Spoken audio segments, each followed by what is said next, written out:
World war first, world war two جس طرح سے ہوئی، بہت سارے لوگ اس کو ورلڈ وار 3 بھی سمجھ رہے ہیں۔ میں جہاں تک سمجھتا ہوں یہ ورلڈ وار 3 کی بات نہیں ہے جو ملحمۃ الکبریٰ میں بتائی گئی ہے۔ ورلڈ وار 3 ہو سکتی ہے، آپسی ممالک میں ایک بڑی جنگ کا آغاز ہوگا، بہت بڑی جنگ، جس کو الملحمۃ الکبریٰ بھی کہا گیا ہے، اور کچھ احادیث میں الملحمۃ العظمیٰ بھی کہا گیا ہے۔ وہ ایسی جنگ کہ دنیا میں ویسی جنگ کبھی بھی نہیں ہوئی تھی، اور اس کے بعد پھر کبھی ہوگی بھی نہیں، اتنی بڑی جنگ ہوگی۔ عزیزان گرامی وقار و حاضرین، آج کے پرفتن حالات جس میں ہر بندہ آج ایک عجیب سی کشمکش میں ہے، صحیح کیا ہے غلط کیا ہے وہ پرکھنے میں ہی اس کا اکثر وقت چلا جا رہا ہے۔ آخر کس کی بات کو صحیح مانیں، کس کی بات کو غلط مانیں۔ میں دینی باتوں کی بات نہیں کر رہا ہوں، بلکہ آج جو حالات سنائے جا رہے ہیں، بتائے جا رہے ہیں، ان حالات میں کس چیز کی طرف دیکھنا چاہیے انسان کو۔ صبح سے لے کر شام تک میڈیا ہمیں کچھ اور بتا رہا ہے، ہر نیوز چینل کچھ اور خبریں دے رہی ہیں، کچھ عینی جو شاہدین ہیں آنکھوں سے دیکھے ہوئے وہ لوگ کچھ اور بتا رہے ہیں، لیکن کچھ پڑھے لکھے لوگ اور محققین مدققین وہ کچھ اور باتیں بتا رہے ہیں۔ تو ایک عام سا بندہ ان میں الجھ گیا ہے، کس کی بات پر یقین کروں، خواہ وہ بیماری کے نام پر ہو یا جنگوں کے معاملات پر ہو یا حالات کسی بھی۔ میں خاص کسی ایک ٹاپک پر بات نہیں کر رہا ہوں، یعنی آج پوری دنیا جس وبا سے جوجھ رہی ہے، ان میں کس پر اعتبار کریں، ڈاکٹروں کی بات، حکومت کی بات، یا میڈیا کی بات، یا پھر عوام جنہوں نے عینی مشاہدہ کیا ہے، کس کی بات کا اعتبار کیا جائے۔ میرے عزیزو، اس کا خالصتاً ایک ہی حل ہے، آپ اس کی بات کو نہ دیکھیں، اللہ اور اس کے رسول صلی اللہ علیہ وسلم کی بات پر یقین کریں۔ بھروسہ اور اعتماد اور ایمان ہمیں اگر حکم ہے کسی کی بات پر کرنے کا، وہ اللہ اور اس کے رسول صلی اللہ تعالیٰ علیہ وسلم کا ہے۔ رب ذوالجلال نے جو بیان فرما دیا اس پر ایک مسلمان کا یقین ہے، اور اسی طرح میرے آقا صلی اللہ تعالیٰ علیہ وسلم نے جو بیان فرمایا وہ قیامت تک کے لیے اٹل ہے، اور ان تمام چیزوں پر یقین رکھنا ایک مسلمان کا فرض عین ہے۔ باقی رہی باتیں جھوٹ بھی ہو سکتی ہیں، سچ بھی ہو سکتی ہیں، ان میں آپ الجھ کر کے اپنے آپ کو پریشان نہ کریں۔ لیکن میں ایک بات اپنے بچوں کو، نوجوانوں کو اور سب لوگوں کو جن کے اندر تھوڑی بہت بھی عقل ہے، ان سے میں یہ گزارش کروں گا، جب بھی دنیا میں کوئی حالات پیدا ہوں، سب سے پہلے اس کو تاریخ میں دیکھ لیں، احادیث میں اس سلسلے میں کوئی ہمیں روشنی ملتی ہے، یقیناً ملے گی۔ آج حالات ایسے ہیں کہ خود یا تو ہم ڈھونڈنے کی کوشش کر رہے ہیں، کسی سے پوچھتے نہیں۔ اگر آپ نے کسی بھی ابھرتے ہوئے مسئلے کو دیکھا اور آپ کا ذہن الجھنے لگ گیا، تو سب سے پہلی ذمہ داری ہے آپ کی مسلمان ہونے کی حیثیت سے علماء سے، مدققین محققین علماء سے رابطہ کریں اور پوچھیں کیا مصطفیٰ کریم صلی اللہ تعالیٰ علیہ وسلم کی احادیث میں، آپ کے فرامین میں، آپ کی باتوں میں کہیں اس مسئلے کے بارے میں کوئی بات ملتی ہے؟ یقیناً وہ ڈھونڈ کر تمہیں بتائیں گے۔ کوئی شوشہ خالی نہیں چھوڑا گیا ہے اسلام میں، کچھ نہ کچھ اس کے متعلق رہنمائی تمہیں ملے گی۔ آج کے ان حالات پر میں آپ کو احادیث کریمہ کی طرف لے کر کے چلنا چاہتا ہوں۔ اے مومنوں، اے مسلمانوں، آج اپنا بستر، اپنا تکیہ، اپنا اوڑھنا بچھونا آپ حدیث رسول کو بنا لو۔ اس کے علاوہ اس وقت تمہاری خیر خواہی کرنے والی کوئی بھی تعلیم نہیں ہے، میں دیکھ رہا ہوں۔ کوئی بھی دوسری نیوز، کوئی بھی دوسرے اخبار تمہاری خیر خواہی یا تمہیں صحیح علم دینے کی حد تک ہے ہی نہیں، سوائے حدیث رسول صلی اللہ علیہ وسلم کے۔ میں مسلمانوں سے تو یہ ضرور گزارش کروں گا، مومنین سے، کہ تم زیادہ سے زیادہ کثرت سے رسول کریم صلی اللہ تعالیٰ علیہ وسلم کی احادیث کی طرف آؤ۔ سب سے بہترین ہدایت اگر کچھ ہے تو خود میرے آقا صلی اللہ تعالیٰ علیہ وسلم نے فرمایا نہ خیر الہدی ہدی رسول اللہ صلی اللہ علیہ وسلم. یعنی میں یہ حدیث عرض نہیں کر رہا ہوں، مفہوم عرض کر رہا ہوں کہ بہترین اگر کوئی ہدایت ہے تو رسول کریم صلی اللہ علیہ وسلم کی دی ہوئی ہدایت ہے. اور علماء کو بھی یہی چاہیے کہ انہی احادیث کی روشنی میں ہی عوام تک باتیں رکھیں. آج کے جو حالات ہیں بہت تیزی سے بدل رہے ہیں. میں نے آخر میں غالباً شب قدر کی موقع پر یا ہماری ختم قرآن کی محفل میں عرض کیا تھا، بہت ساری احادیث جو قیامت کے قریب ہونے والے معاملات کو بیان کرتی ہیں، جس میں ایک حدیث میں یہ بھی تھا کہ ہر 20 سال کے بعد زمانہ پوری طرح سے تبدیل ہو جائے گا.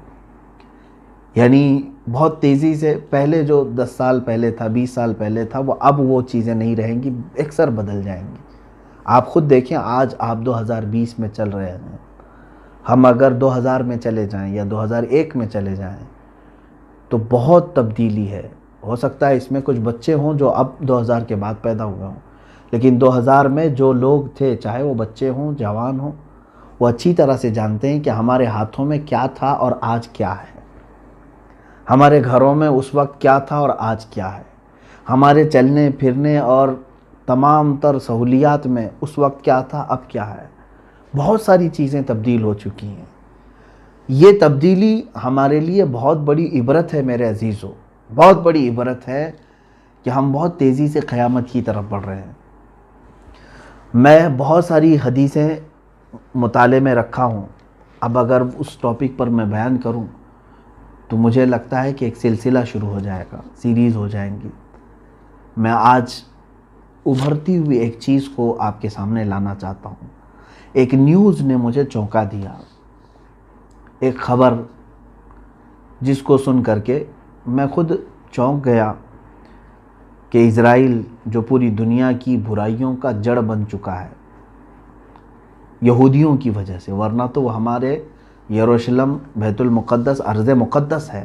میں اس پاک زمین کے متعلق نہیں کہہ رہا ہوں، یہودیوں کی جو آماجگاہ ہے، ان کے جو فتنوں کا مرکز بنا رہے ہیں.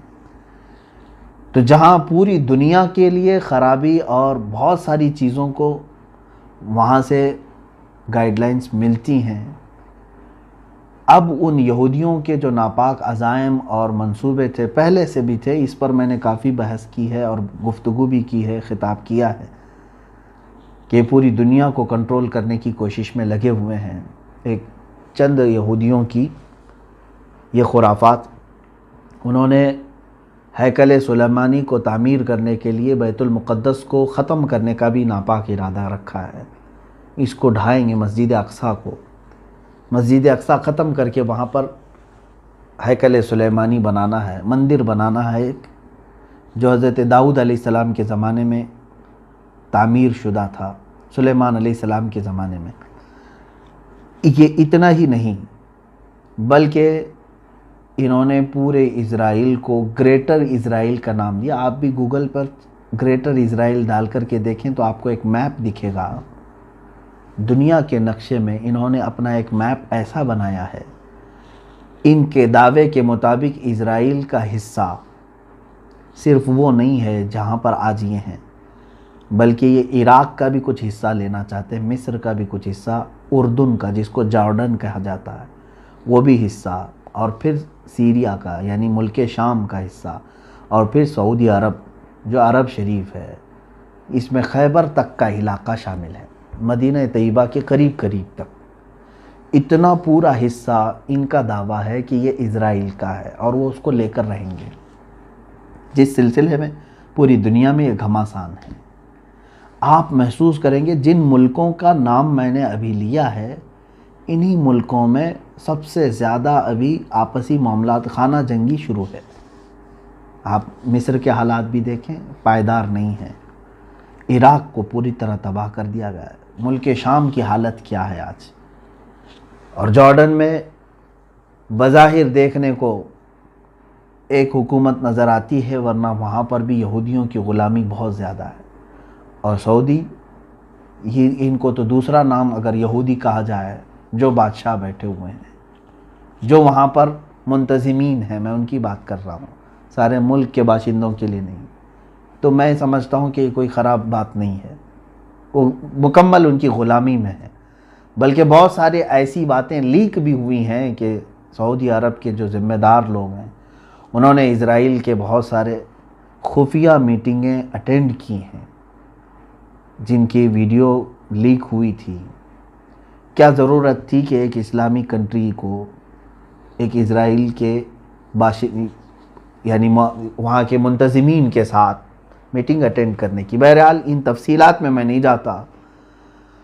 اب جو چیز میں عرض کرنے جا رہا ہوں اس کے لیے تھوڑی سی میں نے تمہید آپ کے سامنے رکھی. برسوں سے تقریباً 100 سال کے قریب ہونے کو آ گئے. اسرائیل اپنی ہجرت وہاں یعنی یہودی اپنی ہجرت کرتے کرتے کرتے اسرائیل میں کافی بڑی تعداد میں آ گئے. پہلے تو یہ ایک چھوٹے سے حصے میں تھے اور بڑھتے بڑھتے بڑھتے اب پورے فلسطین کو انہوں نے اپنے اندر کر لیا ہے. اب فلسطین تھوڑا سا رہ گیا، اسرائیل بڑھ گیا. غزہ کی ایک پٹی ہے، اس کے اطراف پورے اسرائیلی آباد ہیں، یہودی آباد ہیں.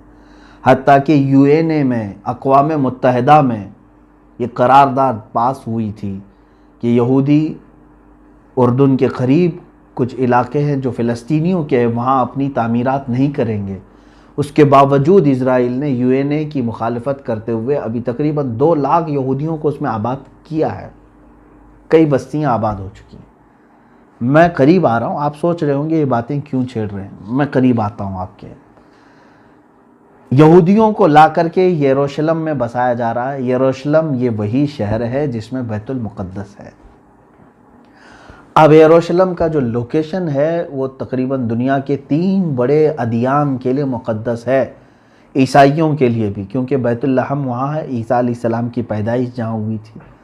یہودی بھی اس کو مقدس مانتے ہیں اور مسلمان بھی، کیونکہ وہ ہمارا قبلہ اول ہے اور مصطفیٰ کریم صلی اللہ تعالیٰ علیہ وسلم کی معراج کا مبدأ ہے. وہاں سے حضور اکرم صلی اللہ تعالیٰ علیہ وسلم کی معراج کی شروعات ہوئی تھی، یعنی آسمانوں پر جانے کی. تو اس اعتبار سے یہ تینوں بڑے مقدس، یہ تینوں بڑے ادیان کے لیے مقدس حیثیت رکھتا ہے یہ علاقہ. اب یروشلم کے لیے ظاہر سی بات ہے مسلمان بھی، عیسائی بھی اور یہودی بھی، تینوں کا وہاں پر کچھ نہ کچھ دعویٰ رہا ہے. اب تک سلطان صلاح الدین ایوبی رحمۃ اللہ تعالیٰ علیہ نے جو فتح کیا اس وقت سے لے کر اب تک مسلمان علی الاعلان اس میں نمازیں پڑھتے رہے اور اپنی عبادات کرتے رہے. اور حالات زمانہ میں سب کے ساتھ یعنی سب کو اجازتیں رہی ہیں، عیسائیوں کو بھی، یہودیوں کو بھی، ان کے مقدس جو بھی معاملات ہیں وہ کرنے کی اجازتیں رہی ہیں. لیکن جب سے یہودی وہاں پر آباد ہوئے انہوں نے دخل اندازی شروع کی. اب حالت یہ ہے کہ بیت المقدس میں بھی پرمیشن ان کی لے کر کے مسلمانوں کو جانا ہوتا ہے، یہودیوں کی پرمیشن لے کر انہیں جانا ہے.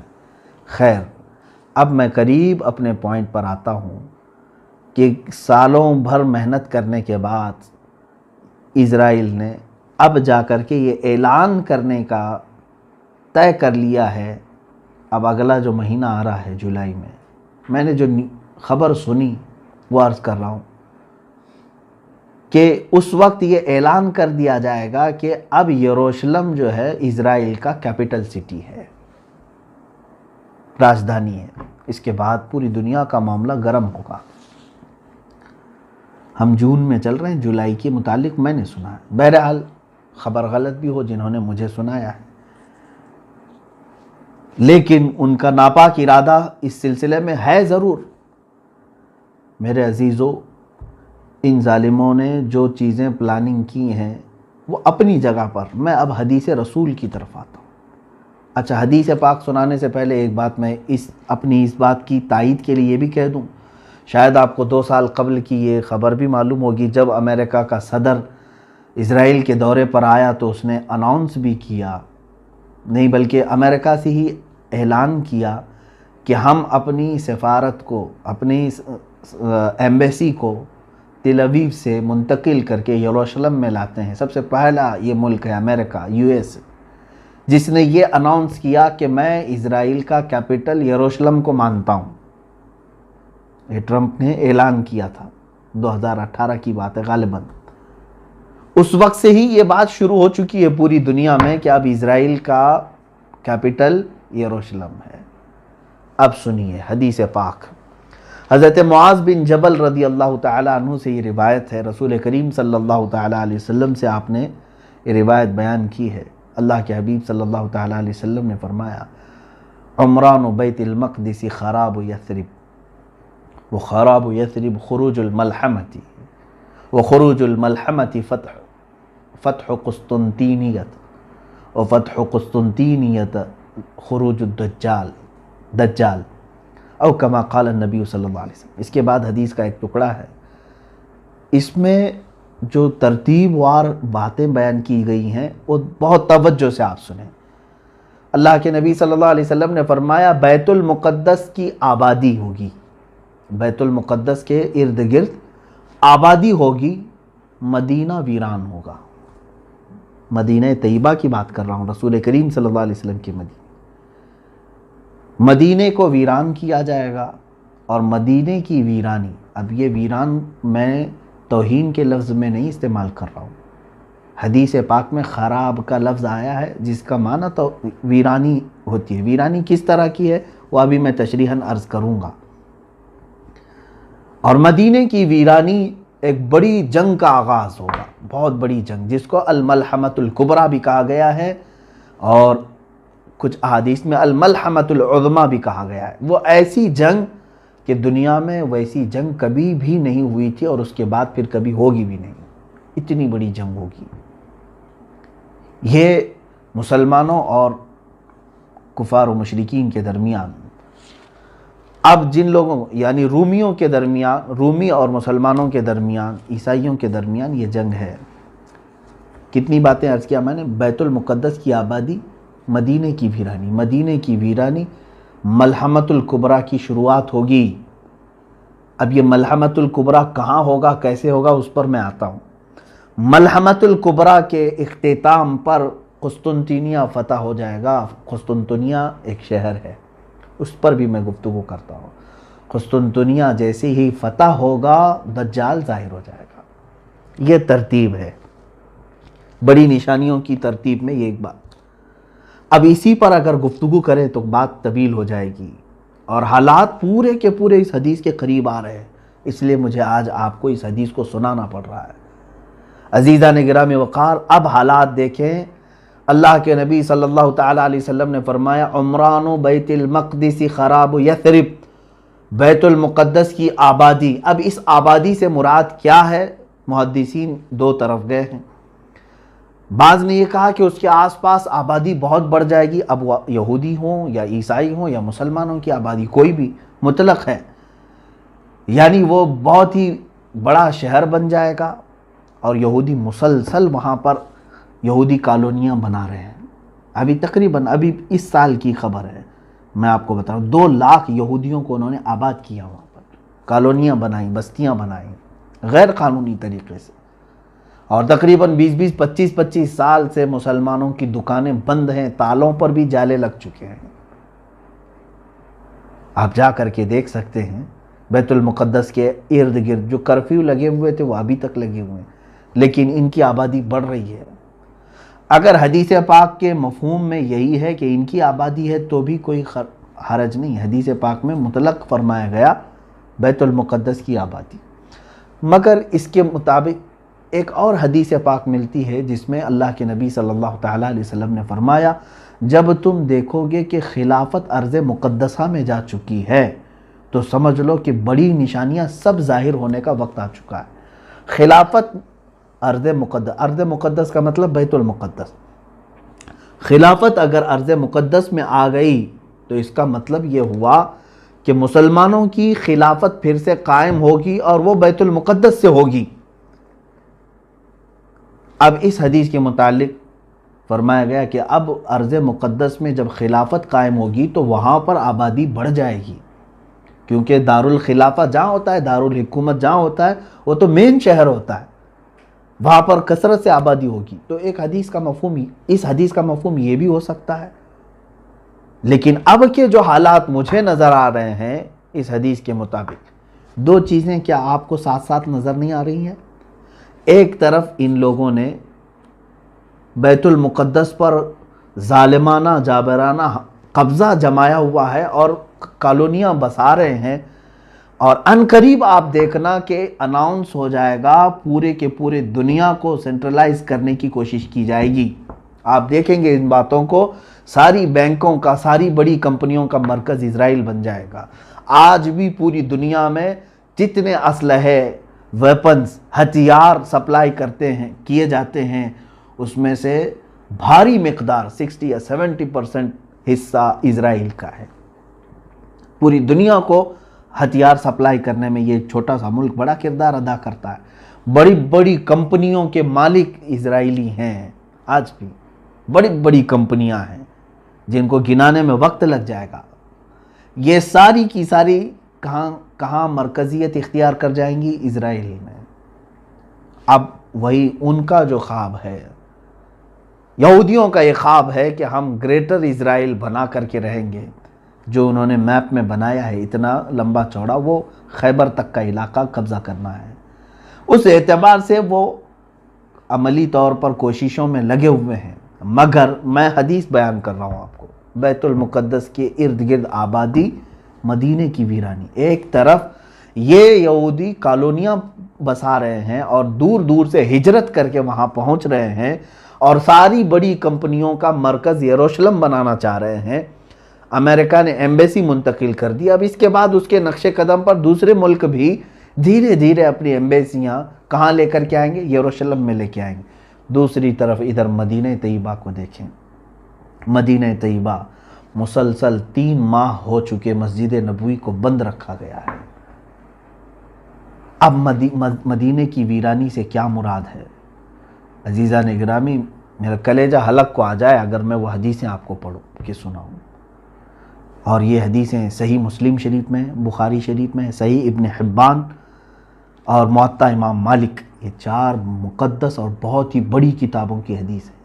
اللہ کے نبی صلی اللہ تعالیٰ علیہ وسلم نے یہ فرمایا، تم دیکھو گے عنقریب مدینے کو ایسا چھوڑ دیا جائے گا، مدینے کو چھوڑ دیا جائے گا، یہاں تک کہ اس کے رہنے والے اور زیارت کرنے والے مدینے سے خالی ہو جائیں گے، اور مدینے میں درندے آئیں گے، یہاں تک کہ مسجد نبوی میں کوئی درندہ داخل ہو جائے گا. صحابہ اکرام رضوان اللہ تعالیٰ علیہم اجمعین نے پوچھا، یا رسول اللہ صلی اللہ علیہ وسلم، مدینہ طیبہ کے پھر پھل اور پھول جو کثرت سے ہوں گے وہ کون کھائیں گے؟ میرے آقا صلی اللہ علیہ وسلم نے فرمایا، صرف پرندے اور درندے کھائیں گے. مدینہ خوب خوشحال ہوگا، یہاں تک کہ اللہ کے حبیب صلی اللہ علیہ وسلم نے فرمایا، تم دیکھو گے ایک زمانہ آئے گا کہ لوگ اپنے بھتیجوں کو، اس میں حدیث میں ہے کہ اپنے بھتیجے کو آدمی بلائے گا، اپنے چچیرے بھائی کو بلائے گا اور کہے گا کہ چلو خوشحالی کی طرف، چلو خوشحالی کی طرف. کہاں؟ مدینے میں رہنے والے لوگ یہ بول کر کے مدینہ چھوڑ کر کے جائیں گے، خوشحالی کی طرف چلو. جبکہ میرے آقا صلی اللہ تعالیٰ علیہ وسلم فرماتے ہیں کہ المدینۃ خیر لہم لو کانوا یعلمون، مدینہ ان کے لیے سب سے بہتر ہوگا اگر وہ جان لیں. اگر ان کو تھوڑی بھی شدھ بدھ ہے تو انہیں معلوم ہونا چاہیے کہ مدینہ ان کے لیے خیر ہے، لیکن وہ مدینے کو چھوڑ کر خالی کر کے جائیں گے. اب مدینے کی ویرانی سے مراد یہی ہے تو وہ ابتدا ہم اپنی آنکھوں سے آج دیکھ رہے ہیں. مدینہ طیبہ میں رہنے والے لوگ، ہم جیسے لوگ تو دور پڑے ہوئے ہیں. میرے آقا صلی اللہ تعالیٰ علیہ وسلم کی چوکھٹ کے بوسوں کے لیے ہم منتظر ہیں. کئی موسم آئے چلے گئے، رمضان بھی گزر گیا، حج بھی گزر گیا. یہ وہ موسم ہوتے کہ حجاج کی زبانوں سے لبیک سنتے ہی میرے آقا کی یاد آ جاتی تھی کہ یہ نبی کونین صلی اللہ علیہ وسلم کو سلامی پیش کرنے کے لیے جا رہا ہے. مگر یہ سارے موسم گزرتے گئے میرے عزیزو، ہم تو دور بیٹھے صرف ترستے رہ گئے. لیکن جو مدینہ طیبہ میں موجود ہیں ان سے بھی آپ پوچھیں. ان ظالموں نے ان لوگوں کو بھی دربار رسالت میں حاضر ہونے سے روک رکھا ہے. محض ایک بیماری بہانہ، کورونا وائرس کے بہانے پر روضہ رسول صلی اللہ تعالیٰ علیہ وسلم کے سامنے آنے جانے کی پابندی ہے۔ اگرچہ ان لوگوں نے تھوڑی مسجد کھولی ہے، کچھ مخصوص علاقے کھولے ہیں، لیکن مسجد نبوی روضہ رسول صلی اللہ تعالیٰ علیہ وسلم پر حاضری نہیں ہے۔ تو کیا یہ ویرانی نہیں ہے؟ عبادتوں کا نہ ہونا یہ سب سے بڑی ویرانی ہے، اور وہاں کے لوگوں میں یہ تمام چیزیں آئیں گی۔ میرے عزیزو، اس سلسلے کو سن کر کے آپ یہ مت سمجھنا کہ میں نے مدینہ طیبہ کی بے ادبی کی ہے۔ سچ بتاؤں، زندگی کی صرف ایک ہی خواہش ہے کہ اللہ رب العزت اگر ہماری کسی نیکی پر کوئی اجر دے گا تو میں صرف اتنی طلب رکھتا ہوں کہ مولا مجھے جنت البقیع میں دفن عطا کر دے۔ میں مدینہ طیبہ کے لیے، عزیزان گرامی وقار، یہ کوئی دکھاوے کی یا ریاکاری کی بات نہیں کر رہا ہوں، یہ اخلاص کے ساتھ اللہ کی بارگاہ میں ہمیشہ دعا کرتا بھی رہتا ہوں۔ مگر ان حدیثوں میں جو باتیں ہیں، اس کو آپ یہ نہ سمجھ لیں کہ کیا مدینہ ایسا ویران ہو جائے گا۔ یہ تو میرے مصطفیٰ کریم صلی اللہ علیہ وسلم نے بیان فرمایا، لیکن جو لوگ چھوڑ کر کے جائیں گے مدینہ، جو باشندے ہوں یا زائرین ہوں جو خالی کریں گے، ان کے بھی متعلق مدینہ طیبہ کی فضیلتوں میں میرے آقا صلی اللہ تعالیٰ علیہ وسلم نے فرمایا، صحیح مسلم شریف کی حدیث ہے، مدینہ طیبہ ایک بھٹی کی طرح ہے، آگ کی بھٹی جس طرح سے ہوتی ہے کہ لوہے کو اس میں ڈالیں تو جس طرح سے بھٹی میل کچیل کو نکال دیتی ہے، سونے کو آپ سونار کے پاس دیں، وہ تپاتا ہے آگ میں، جتنا ویسٹیج ہے وہ نکل جاتا ہے، پیوریٹی باقی رہتی ہے۔ میرے آقا صلی اللہ علیہ وسلم نے فرمایا، مدینہ ہر خبیث کو اپنے اندر سے نکال کر باہر کرے گا، صرف وہی رہ جائیں گے جو طیب ہوں گے، صرف وہی رہ جائیں گے۔ یہ چند دنوں کے لیے ہو سکتا ہے مدینہ طیبہ کی ویرانی، لیکن دوسری حدیثوں میں یہ بھی ملتا ہے، اللہ کے نبی صلی اللہ تعالیٰ علیہ وسلم نے فرمایا، دجال مدینے میں نہیں آئے گا، یاجوج ماجوج مدینے میں نہیں آئیں گے، بڑے بڑے فتنے مدینے میں نہیں آئیں گے۔ اور میرے آقا صلی اللہ علیہ وسلم نے یہ بھی فرمایا، ان الایمان لا یأزر الی المدینہ کما تأزر الحیۃ الی جحرہا، ایمان پوری دنیا سے لوٹ کر کے مدینے میں ایسا آ جائے گا جیسے سانپ گھوم پھر کر کے واپس اپنے سوراخ میں آ جاتا ہے، اپنے بل میں جیسے آ جاتا ہے سانپ۔ اللہ کے حبیب صلی اللہ علیہ وسلم فرماتے ایمان مدینے میں رہ جائے گا۔ تو ویرانی سے مراد یہ نہیں ہے کہ ہمیشہ کے لیے خراب ہو جائے گا، یہ چند دنوں کے لیے ہو سکتا ہے۔ مسجد نبوی شریف کی اذانیں اور مسجد نبوی شریف کی نمازیں بند کر دی جائیں گی، وہ تو ہم اپنے آنکھوں سے آج دیکھ رہے ہیں، اذانیں ہو رہی ہیں، نمازیں جس طرح سے بھی وہ لوگ ادا کر رہے ہیں۔ حد ہو گئی میرے عزیزو، حد ہو گئی۔ ارے لوگ تو وہاں مرنے کی تمنا رکھتے ہیں، اگر کوئی بیماری کا مسئلہ اس طرح سے ہوتا کہ جان لیوا ہے تب تو ہم سمجھتے، لیکن جس بیماری کو تم لوگوں نے آج پوری دنیا میں ڈر اور خوف کا ماحول بنا کر لوگوں کو وسوسوں میں ڈال رکھا ہے، یہ بیماری سردی اور بخار سے زیادہ کچھ نہیں۔ یہ میں بڑی بات کہہ رہا ہوں، اگر تو مجھے پکڑیں میرے عزیزوں، میں صرف اس لیے کہہ رہا ہوں کہ کینسر سے اتنے اچھے ہوتے ہوئے لوگوں کو آج تک میں نے نہیں دیکھا، HIV سے اچھے ہوتے ہوئے، کیور ہوتے ہوئے اتنے لوگوں کو نہیں دیکھا۔ میں صرف اگر اپنے انڈیا کی بات کروں تو 4.5 لاکھ لوگوں کو آج یہاں بتا رہے ہیں، جس میں سے تو 3 لاکھ اچھے ہو چکے ہیں۔ اتنی بڑی تعداد اگر اچھے ہو سکتے ہیں، کیور ہو سکتے ہیں، تو یہ بیماری جان لیوا کیسے ہو گئی؟ اس کو جان لیوا کہتے ہیں۔ اس سے زیادہ خطرناک تو BP ہے، شوگر ہے۔ کبھی بلڈ پریشر والوں کو صحیح ہوتے ہوئے سنا ہے آپ نے؟ شوگر کے مریض کو کیور ہوتے ہوئے سنا آپ نے؟ وہ چلتا رہتا ہے کنٹینیو موت تک۔ اس بیماری کو اتنا بڑا بنا کر کے کیوں خوف کے ماحول میں لوگوں کو مجبور کیا گیا ہے آج؟ اس سلسلے میں پھر کبھی میں گفتگو کرتا ہوں، ان کی نیت صاف نہیں ہے، پوری دنیا ظالم بنی ہوئی ہے، اور اس ظلم کی چکی میں عوام، غریب، سارے لوگ پیس رہے ہیں۔ یہ اور بات ہے کہ جو بھی آواز ان کے خلاف اٹھائے گا اس کو کیس کریں گے، اندر لے جائیں گے، اور نہ جانے ان کے ساتھ کیا کیا برا کریں گے، مجھے معلوم ہے۔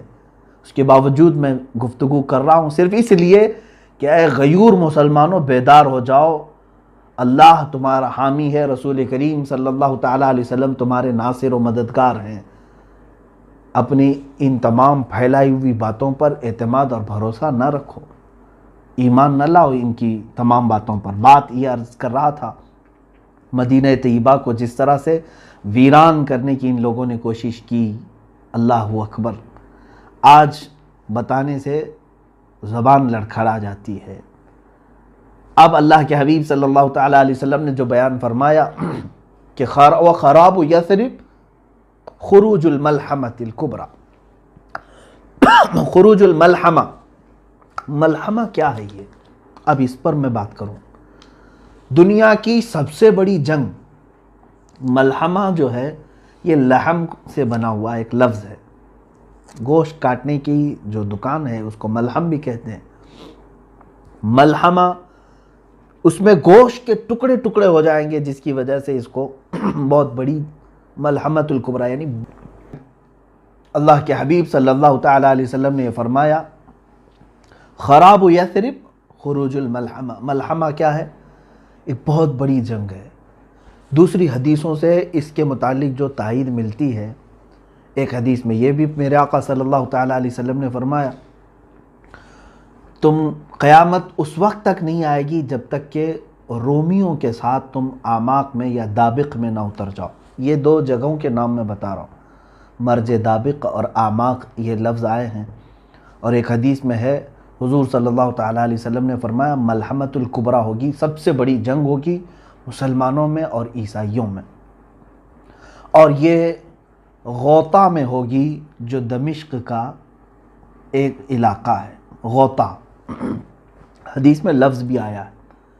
مسلمانوں کا مرکز غوطہ ہوگا، اس وقت تمام مسلمان وہاں جمع ہوں گے دمشق میں، غوطہ۔ اور جو جنگ ہوگی وہ علاقہ ہے مرج دابق، جو حلب کے قریب ہے، ایک بہت بڑا میدان ہے، اب بھی موجود ہے، جس کو آج انگلش میں ایلیپو کہتے ہیں، وہ حلب ہے، حلب کے قریب میں یہ علاقہ موجود ہے۔ اب ملک شام کی حیثیت کو بھی آپ سمجھ لیں، قیامت کی نشانیوں میں اللہ کے حبیب صلی اللہ علیہ وسلم نے یہ بھی فرمایا کہ جو مومن ہوں گے وہ سب ملک شام کی طرف ہجرت کر جائیں گے۔ سب کس طرف جائیں گے؟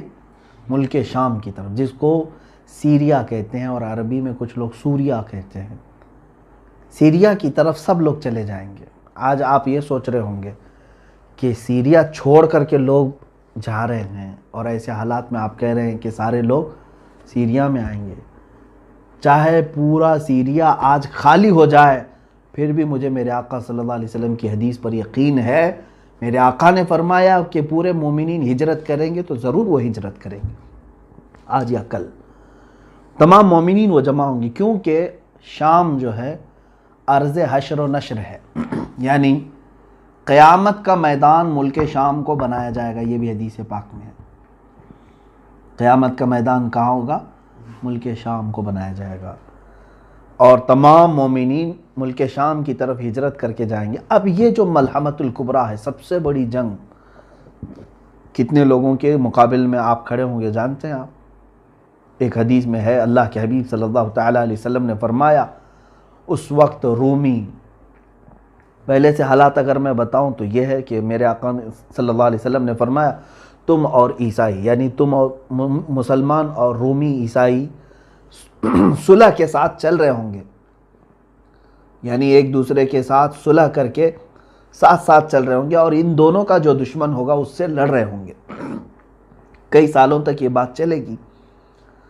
عیسائیوں کا بھی جو دشمن ہے اور مسلمانوں کا بھی جو دشمن ہے، ہو سکتا ہے وہ یہودی ہوں، اینٹی کرائسٹ جن کو کہا جاتا ہے، وہ لوگ ہوں، ان کے ساتھ لڑ رہے ہوں گے۔ اس کے بعد ایک دن ایسا ہوگا کہ ایک عیسائی رومی وہ صلیب توڑ دے گا اور بدعہدی کریں گے، اس صلح میں وہ لوگ صلح کو توڑ کر کے بد شکنی کریں گے، تو پھر مسلمانوں اور عیسائیوں میں ایک بہت بڑی جنگ ہوگی۔ اس وقت سارے عیسائی جو جمع ہوں گے، 80 جھنڈوں تلے وہ لوگ جمع ہوں گے۔ کتنے؟ 80 جھنڈے، ہر جھنڈے کے تحت، ہر جھنڈے کے نیچے 12,000 لوگ ہوں گے۔ اس اعتبار سے تقریباً کتنے ہو گئے؟ 9,60,000 کے قریب۔ 9,60,000 کی فوج ایک طرف ہوگی. یوں سمجھ لیں کہ مومنین کے مخالفت میں، مسلمانوں کی مخالفت میں پورا کفر جمع ہو جائے گا. اس میں جہاں جہاں یہ لوگ ہوں گے سب کو جمع کر لیں گے. یہی ملحمۃ الکبریٰ ہے، سب سے بڑی جنگ ہے. اور اس جنگ میں مسلمان کس طرح ہوں گے؟ بعض حضرات نے کہا کہ وہ امام مہدی کی قیادت میں لڑیں گے، لیکن حدیثوں میں ایسا لفظ تو ہے نہیں. ہو سکتا ہے کہ امام مہدی کے بغیر بھی لڑیں. قیادت کون کرے گا، کیسے کرے گا، اس کے متعلق وضاحت نہیں ملتی. لیکن البتہ یہ بات ہے کہ ان میں سے 1/3 لوگ، مسلمانوں میں سے 1/3 کے قریب 1/3 بھاگ جائیں گے. اور میرے آقا صلی اللہ علیہ وسلم نے فرمایا وہ ایسے ہوں گے کہ اللہ تعالیٰ کبھی ان کی توبہ قبول نہیں کرے گا. وہ ہمیشہ کے لیے مردود مریں گے، ان کی توبہ کبھی نہیں قبول ہوگی. وہ جہنم میں جائیں گے، جو میدان چھوڑ جائیں گے. اور 1/3 اس میں سے شہید ہوں گے. دوسرا 1/3 یعنی 3 حصے کریں گے اگر مسلمانوں کے، تو 1/3 میدان چھوڑیں گے، 1/3 شہید ہو جائیں گے. ہم افضل الشہداء، حدیث میں فرمایا گیا کہ وہ شہیدوں میں سب سے افضل ہوں گے. وہ شہیدوں میں سب سے افضل. باقی جو 1/3 بچے ہوں گے یہ ان پہ فتح پا لیں گے، ان پہ فتح پا لیں گے. یہ میرے آقا صلی اللہ علیہ وسلم نے فرمایا ہے تو فتح ہوگی. یہ ملحمۃ الکبریٰ ہے. یہ کہاں لڑی جائے گی، کیسے لڑی جائے گی، سب میرے آقا صلی اللہ علیہ وسلم نے صاف بیان فرمایا. اس پر اور تحقیق کرو نوجوانوں، بچوں. اب میں اپنی گفتگو کو سمیٹتا ہوا آتا ہوں. جو حالات آج تھے، جس کی طرف آج اشارے مل رہے ہیں، پورے دنیا کی پولیٹکس گرم ہو چکی ہے. اس سلسلے میں نے یہ حدیث عرض کی. میں آخری یہ 2 باتیں عرض کر کے کچھ تبصرہ کروں. اور جیسے ہی ملحمۃ الکبریٰ ختم ہوگی، حدیث پاک کے لفظ ہیں فتح قسطنطینیہ. قسطنطنیہ کیا ہے؟ یہ آپ ہو سکتا ہے یہ لفظ سن رہے ہوں، حالانکہ یہ پرانا لفظ ہے اور علم والے جانتے بھی ہیں. یہ ترکی کا وہی شہر ہے جس کو آج استنبول کہا جا رہا ہے. اس شہر کے فتح کے سلسلے میں بھی میرے آقا صلی اللہ تعالیٰ علیہ وسلم نے بشارت دی تھی. اول جیش غزاہا، ایک حدیث پاک میں ہے، وہ سب سے پہلا لشکر جو غزوہ کرے گا یا جہاد کرے گا اور قسطنطنیہ فتح کرے گا، وہ لوگ بلا حساب و کتاب جنت میں جائیں گے.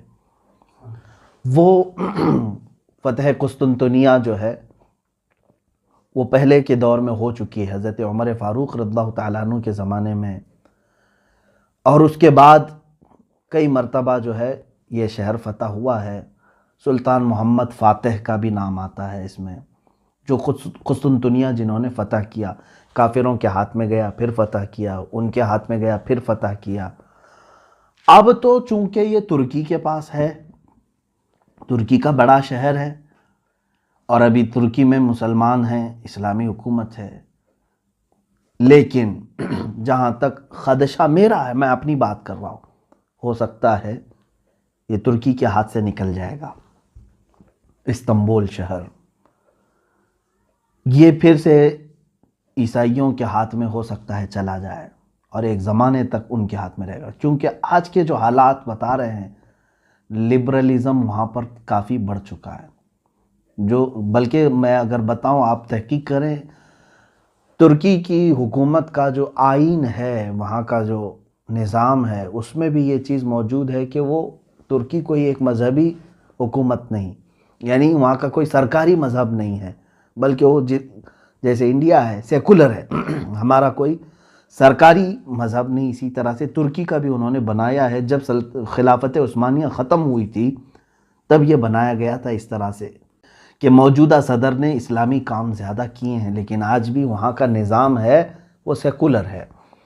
اور آج بھی بہت سارے وہاں امریکہ کے پٹھو موجود ہیں، بہت سارے ایسے جو منافق ہیں، وہ اپنے ماحول کو بڑھانے کی کوشش کر رہے ہیں، تو مجھے جہاں تک اندیشہ لگتا ہے استنبول ان کے ہاتھ سے جائے گا اور عیسائیوں کے قبضے میں رہے گا، چونکہ حدیث پاک میں جو ترتیب بتائی گئی ہے، پہلے عمران و بیت المقدس، بیت المقدس کی آبادی اور مدینہ کی ویرانی، مدینہ کی ویرانی ملحمۃ الکبریٰ کا ظہور ہوگا، یعنی بڑی جنگ ہوگی۔ اب وہ بڑی جنگ سالوں تک نہیں چلے گی۔ ایک بات یہ بھی سمجھ لے، جیسے وار نہیں ہے یہ، world war first, world war two جس طرح سے ہوئی، بہت سارے لوگ اس کو ورلڈ وار 3 بھی سمجھ رہے ہیں۔ میں جہاں تک سمجھتا ہوں یہ ورلڈ وار 3 کی بات نہیں ہے جو ملحمۃ الکبریٰ میں بتائی گئی ہے۔ ورلڈ وار 3 ہو سکتی ہے آپسی ممالک میں، لیکن یہ جو ہے وہ صرف 2 دن 3 دن یا 4 دن کا ذکر آیا ہے۔ وار جو ہے کنٹینیو چلتی رہتی ہے۔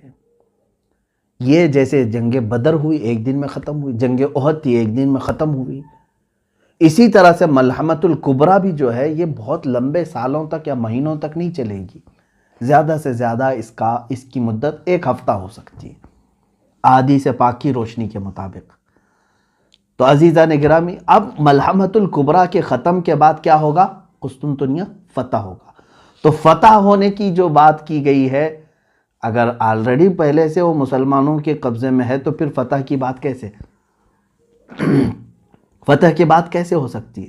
اور فتح قسطنطنیہ سے مراد اگر پہلے والی فتح جو حضرت عمر کے زمانے میں ہوئی یا سلطان محمد فاتح کے زمانے میں ہوئی، تو پھر یہ بھی ماننا پڑے گا کہ اس سے پہلے ملحمۃ الکبریٰ ہو چکی ہے، اس سے پہلے مدینہ ویران ہو چکا ہے، اس سے پہلے بیت المقدس کی یہ ساری ترتیب الٹ جائے گی۔ تو اسی لیے میں نے کہا کہ ہو سکتا ہے استنبول شہر آج کا یعنی عیسائیوں کے قبضے میں چلا جائے، پھر فتح ہوگا، اور وہ فتح کیسے ہوگی؟ جنگ سے نہیں، بلکہ حدیث پاک میں ہے وہ الملحمۃ الکبریٰ میں سے 1/3 جو لشکر تھا مسلمانوں کا، وہی جائیں گے فتح قسطنطنیہ کے لیے، اور وہ امام مہدی کی قیادت میں ہوں گے، امام مہدی کی قیادت میں ہوں گے۔ اس میں یہ بتایا گیا ہے کہ وہاں پر وہ لوگ بغیر کسی قتل کے، بغیر کسی لڑائی کے قسطنطنیہ کو کیسے فتح کریں گے؟ مسلمان نعرہ لگائیں گے، لا الہ الا اللہ واللہ اکبر، جیسے وہ ایک بار بلند آواز سے کہیں گے اس کا ایک حصہ فتح ہو چکا ہوگا، دوسری مرتبہ کہیں گے تو استنبول کا دوسرا حصہ فتح ہو چکا ہوگا، یہ حدیث پاک میں موجود ہے۔ تیسری مرتبہ مسلمان نعرہ تکبیر اس طرح بلند کریں گے، لا الہ الا اللہ واللہ اکبر، قسطنطنیہ یعنی استنبول شہر فتح ہو چکا ہوگا۔ اب جو بات بتانی ہے وہ بہت اہم ہے، بہت اہم ہے۔ یہاں تک کی بات تھی، جیسے یہ قسطنطنیہ فتح کر کے ابھی اپنی یعنی تھکان کو دور بھی نہیں کر چکے ہوں گے، اسی وقت ایک آدمی ان کے پیچھے سے یہ اعلان کرے گا کہ اے مسلمانوں، دجال ظاہر ہو چکا ہے، تمہارے گھروں میں گھس کر کے تمہارے بیوی بچوں کو ختم کر رہا ہے، تو سارے پریشان ہو جائیں گے۔ ایک آفت ابھی ختم نہیں ہوئی تھی کہ دوسری آفت آ گئی۔ اب دجال کے ظہور کی خبر جیسے ہی سنیں گے، اس وقت میرے آقا صلی اللہ تعالیٰ علیہ وسلم فرماتے ہیں 10 گھوڑ سوار، گھوڑے کا ذکر ہے، 10 گھوڑ سوار قسطنطنیہ سے نکلیں گے، پھر وہ ارض مقدس کی طرف آئیں گے یا اپنے وطن آئیں گے، اور بہت تیزی سے آئیں گے، جبکہ وہ خبر شیطان نے پھیلائی تھی جھوٹی ہوگی۔ پہلے جو شیطان کہے گا کہ دجال آ چکا ڈرانے کے لیے، لیکن جب وہ تمام مسلمان واپس اپنے اپنے گھر آئیں گے تب حقیقت میں دجال آ چکا ہوگا۔ اب سنیں، بڑی بات ہے، اللہ کے نبی صلی اللہ علیہ وسلم نے فرمایا میں ان میں سے ہر گھوڑ سوار کو جانتا ہوں، اس کا نام بھی، اس کے باپ کا بھی نام، اور اس کے گھوڑوں کے رنگ بھی جانتا ہوں۔ یہ رسول کریم صلی اللہ علیہ وسلم نے فرمایا۔ اس کا مطلب مجھے یہ بھی لگتا ہے کہ گھوڑ سواری قیامت تک ختم نہیں ہوگی، یا ایک حدیث پاک میں یہ بھی ملتا ہے کہ لوگ اپنے پرانے ہتھیار کی طرف واپس آ جائیں گے، پرانے ہتھیار کی طرف واپس آ جائیں گے، یہ حدیث پاک میں ملتا ہے۔ ظاہر سی بات ہے آج کے دور میں ہم سائیکل اور موٹر سائیکل پر چلنا نہیں چاہ رہے ہیں، رفتار اتنی تیز ہو چکی ہے۔ ہم جو ہے اب کاروں میں اور کاروں سے زیادہ اب اور تیز ہم دیکھنا چاہ رہے ہیں. بلٹ ٹرین آ چکی ہے، اس سے زیادہ تیز ہم تو ایروپلین دیکھ چکے ہیں، راکٹ دیکھ چکے ہیں. اتنی تیزی کے زمانے میں پھر گھوڑے کا تصور کیسے؟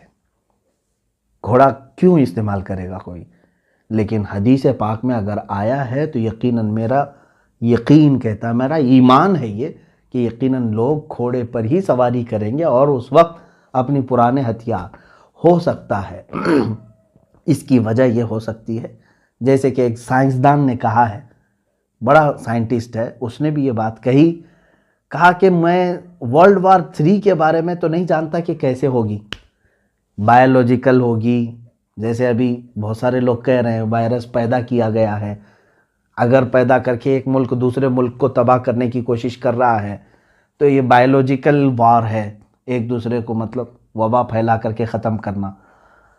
یا پھر ٹیکنالوجی کے اعتبار سے ہوگی کہ مطلب آن لائن جو ہے اس کا پورا سافٹ ویئر ہیک کر لیا، اس کی بینک کرپٹ کر دیا، یہ بھی ایک وار ہے. یا پھر جو ہے بارود سے ہوگی، پیٹروٹ میزائل سے ہوگی، کس سے ہوگی ورلڈ وار 3، اس کے بارے میں پکا کسی کو علم نہیں. اس سائنٹسٹ نے بھی یہ کہا، یہ تو مجھے نہیں معلوم کہ ورلڈ وار 3 کس طرح کی ہوگی، لیکن یہ میں ضرور بتاؤں گا کہ ورلڈ وار 4 اگر ہوئی تو پھر وہ لکڑیوں اور تلواروں سے ہی ہوگی.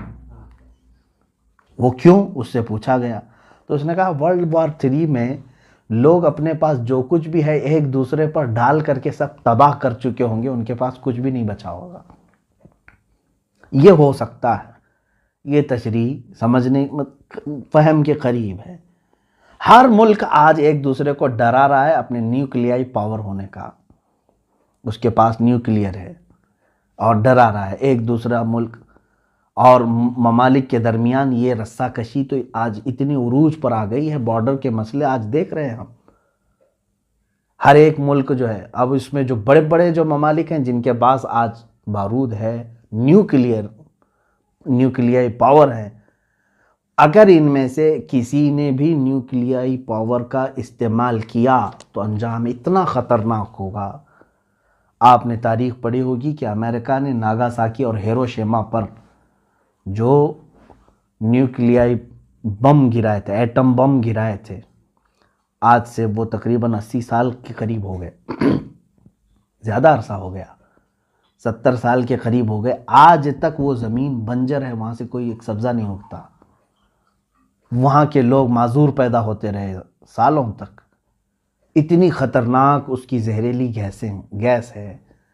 اور اگر وہ اس زمانے کا نیوکلیئر تھا، اب اس وقت اور پتہ نہیں اس میں کتنا ڈیولپ کر چکے ہوں گے. ایک ایک ملک کے پاس اتنا نیوکلیئر ہے کہ یہ دنیا کو پوری دنیا کو ختم کرنے کے لیے اپنا وہ استعمال کر سکتے ہیں. اور اگر کسی ملک نے تھوڑا سا بھی ایک دوسرے کے حق میں استعمال کیا تو مجھے جہاں تک لگتا ہے سارے ویپن، سارے مشینیں، ساری چیزیں ختم کر دی جائیں گی، سارے تار ٹوٹ جائیں گے، نہ کوئی مشین ہوگی، نہ کوئی موبائل ہوگا، نہ کوئی سیٹلائٹ ہوگا. پھر لوگ کس چیز پر آئیں گے؟ واپس اسی کلاڑی پر آئیں گے، انہی تلواروں پر، انہی لاٹھیوں پر آئیں گے. تو یہ ہو سکتا ہے، اور قیامت کی نشانیوں میں یہ ہے. بہرحال بات میری طویل نہ ہو جائے، عزیزان گرامی وقار، آج پوری دنیا کے حالات اس طرف آ رہے ہیں. آپ غور سے دیکھنا کہ بیت المقدس کی طرف آپ کی توجہ ہمیشہ رہے. یہ پورے دھیان بھٹکانے کی کوشش تھی پوری دنیا میں، ہم سب کے ذہن کو دوسری طرف ڈالنے کی، کہ آج یروشلم کو کیپٹل بنانے کی یہودیوں نے ایسی سازش کی کہ پوری دنیا کو ایک وبا کے چکر میں مبتلا کر رکھا، اور سب کو ڈر کے ماحول میں، لاک ڈاؤن کے ماحول میں، کوئی پروٹیسٹ نہ کر سکے، کوئی باہر نہ آ سکے، قید کر دیا. ایک طرف اسلامی ممالک جن کو ہم کہہ رہے ہیں ان کو زرخرید غلام بنا چکا ہے. یہ سارے سعودی ہوں، جتنے بھی اس کے ہم نوا ہوں، ان میں سے کسی کے بھی اندر اس کے خلاف بولنے کی ہمت نہیں، جسارت نہیں، بلکہ اب تو یہ اپنے بارڈر بھی اسرائیل کے استقبال کے لیے کھولنے کو تیار ہیں. ایک بات یہ بھی حدیث پاک میں موجود ہے، اللہ کے حبیب صلی اللہ علیہ وسلم نے فرمایا ویل للعرب من شر قد اقترب. تمام عرب کے لیے تباہی ہو، ویل ہے، بربادی ہو، ایسے شر سے جو بہت ہی قریب آ چکا ہے۔ ایک حدیث پاک میں ایک ایسا فتنہ اٹھے گا کہ عرب سب تباہ ہو جائیں گے، عرب سب مریں گے۔ اب وہ کون سا فتنہ ہوگا وہ ہم دیکھ رہے ہیں، اور حدیث پاک کے لفظ یہ ہیں، میرے آقا صلی اللہ علیہ وسلم نے فرمایا اس فتنے میں جتنے عرب مارے جائیں گے وہ سب جہنم میں جائیں گے، قتلاہا فی النار۔ حضور صلی اللہ علیہ وسلم نے فرمایا اس فتنے کے جتنے مقتولین ہیں، جتنے مارے جائیں گے وہ سب جہنم میں ہوں گے، کیونکہ یہ سب دنیاوی غرض سے لڑ رہے ہوں گے آپس میں، اور یہ دنیاوی غرض سے لڑ کر کے مر رہے ہوں گے اور یہ جہنم میں جائیں گے۔ ہو سکتا ہے یہ وہی زمانہ ہے جس میں عرب تباہی کی طرف جائیں گے، ان کی تباہی قریب ہے۔ اور میں نے ایک حدیث پاک اس سے قبل بھی آپ کے سامنے رکھی تھی، اللہ کے حبیب صلی اللہ تعالیٰ علیہ وسلم نے فرمایا ایک بادشاہ ہے ہوگا، اس کے مرنے کے بعد اس کی گدی کو، اس کے تخت کو حاصل کرنے کے لیے 3 لوگ لڑیں گے، اور تینوں کو وہ تخت نہیں ملے گا، یہاں تک کہ یہ قتل و خون ریزی عام ہو جائے گی، اور یہ تباہی کا ایک دہانا شروع ہوگا۔ آج کے جو وہاں عرب کے بادشاہ کی جو سچویشن ہے وہ ایسی ہی ہے۔ میں یہ ایگزیکٹ نہیں کہہ رہا کہ اسی زمانے کے لیے یہ بات کہی گئی، ہو سکتا ہے اس کے بعد بھی ہوگا، لیکن حالات یہ بتا رہے ہیں کہ اس بادشاہ کے مرنے کے بعد یہاں پر بھی 3 دعوے دار ہیں۔ آلریڈی 2 کراؤن پرنسز کو ان لوگوں نے 2 کراؤن پرنس کو انہوں نے ہٹایا، اب تیسرا یہ جو بیٹھا ہوا ہے۔ اب دیکھیں حالات کس کروٹ پر لے جاتے ہیں۔ میں حالات کی طرف لے کر کے آیا، اے مسلمانوں ان حالات میں بھی میرے آقا صلی اللہ تعالیٰ علیہ وسلم نے ہماری دستگیری فرمائی ہے، ہماری رہنمائی فرمائی ہے۔ افسوس ہے اس وقت جو ہے ہمارے بچے گیم میں مبتلا ہیں، ٹک ٹاک میں مبتلا ہیں، بہت سارے ایسی خرافات اور واہیات میں مبتلا ہیں، پوری رات پورا دن اس طرح کی فحاشیت میں مبتلا ہیں، تو ہمیں معلوم نہیں کہ دنیا کہاں چل چکی اور کون سے پلاننگ ہو چکی ہیں۔ اسی لیے میں بارہا یہ کہتا ہوں کہ اٹھو وہ گر نہ حشر نہ ہوگا پھر کبھی، دوڑو کہ زمانہ چال اپنی چل گیا۔ اے امت محمدیہ کے غیور نوجوانوں، قوت عشق سے ہر پست کو بالا کر دے، دہر میں نام محمد سے اجالا کر دے۔ وآخر دعوانا ان الحمدللہ رب العالمین۔ السلام علیکم ورحمۃ اللہ۔